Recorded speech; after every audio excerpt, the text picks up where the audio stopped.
Hey everyone, I'm your pal the Kanyan, and I have no idea what I'm doing with my intro cards anymore. So I just started trying to add random sound effects. But anyway, that aside, let's get back to what I have to show you today.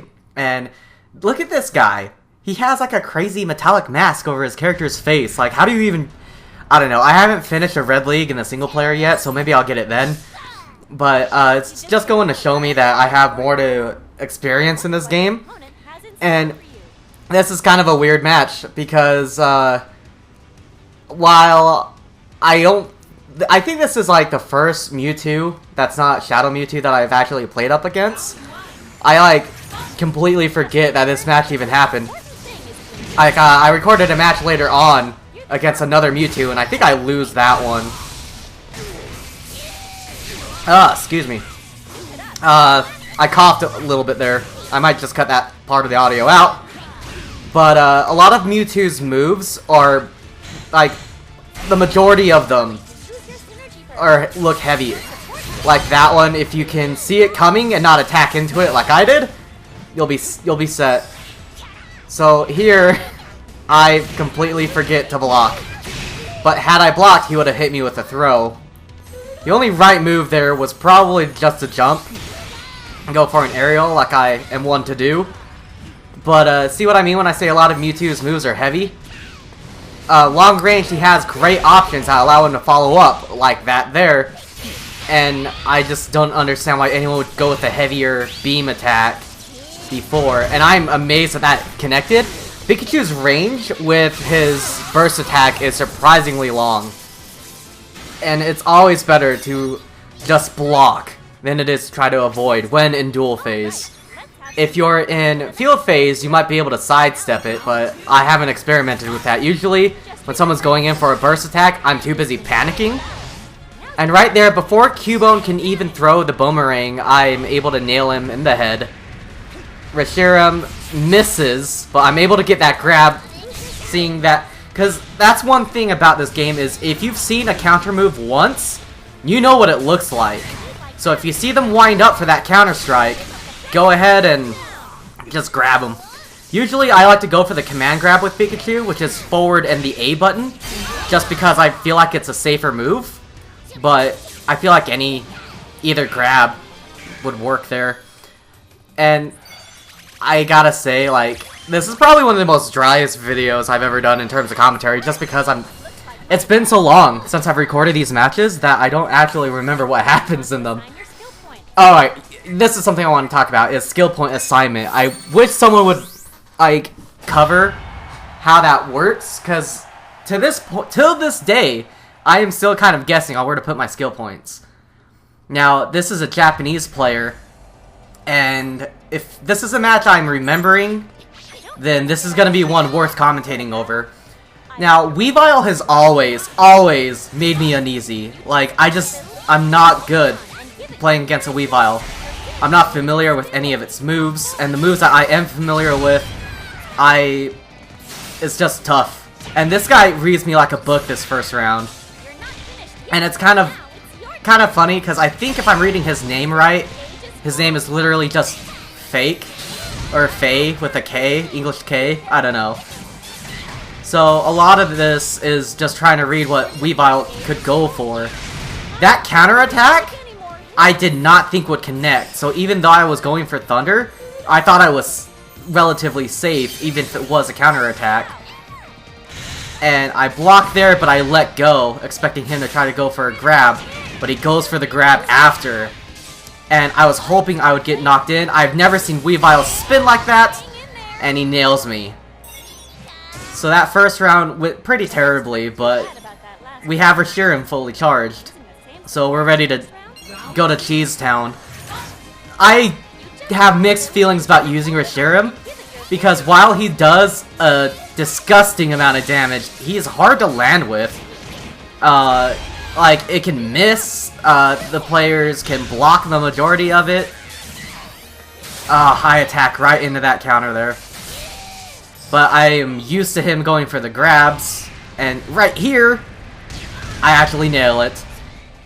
So one thing that I never noticed until this match was that Reshiram lowers their attack. which I think helps me out tremendously that it landed. Now, I actually had time to go for the block there, because he held onto that charge for a little bit too long. Now, I'm in a rough spot because one bad play, that will end it, so I'm trying to get some space, trying to get a little bit of damage in there, trying to attack because I know he'll go for that counter, and I have 1 hit point left. Going into burst mode gives me 50, and I land. Oh, but it's not quite enough. And he nails me with 1 HP left.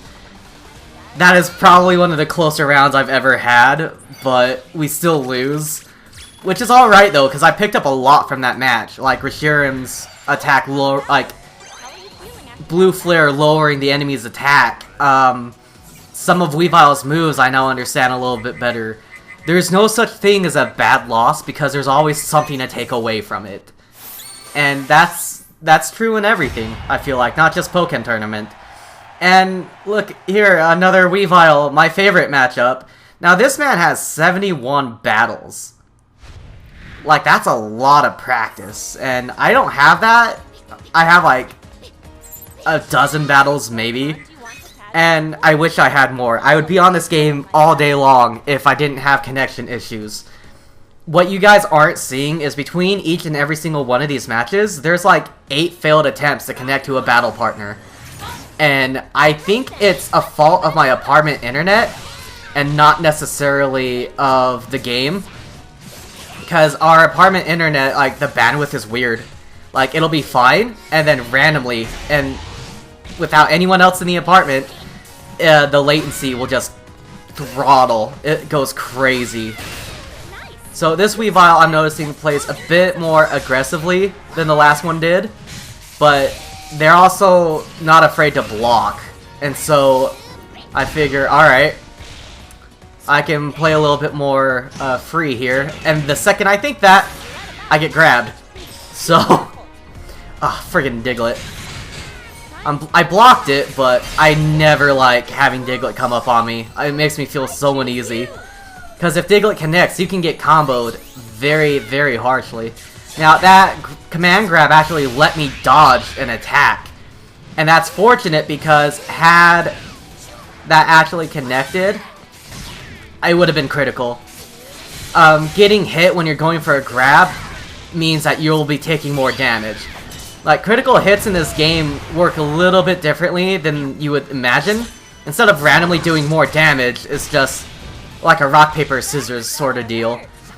Like, if I'm going for a counter hit and you decide to grab me instead, then your grab will do more damage. Oh, this Diggle. I tried to jump out of its range. Not quite what happened. So right here, I was hoping it would hit, and he's just low enough to where he's inside of my hit range. I'm able to nail that burst attack. And that's kind of something special to know too, is that if you're gonna try to jump over a burst attack, you have to be like in the air. You can't just be a little bit above. It's like at a peak of a jump there. Not a peak jump, but the peak of a jump. I'm tripping over my own words again, as I am one to do. And burst mode already. So he's in the air. He can't dodge. He can't block. So I go for Reshiram and it hits. I feel pretty good about that. I don't know about how he feels. How she feels, excuse me. So I love Thunderbolt. Especially since if you charge it twice, you can get 2 hits in. That Icicle Spear that hits upwards, that is an amazing move, and I never see it coming. Luckily, Thunder is always there for me to noob back on. But anyway, that's the matches I had to show you guys today. I have several more. I'm not sure if I'm going to commentate over them, or if I'm just going to record a bunch of new ones. Because it's always frustrating trying to get these all recorded, because I do get a lot of failed matchup attempts. But anyway, that's all I had to show you guys. Thanks for taking the time out of your day to watch this, and I'll see you guys next time.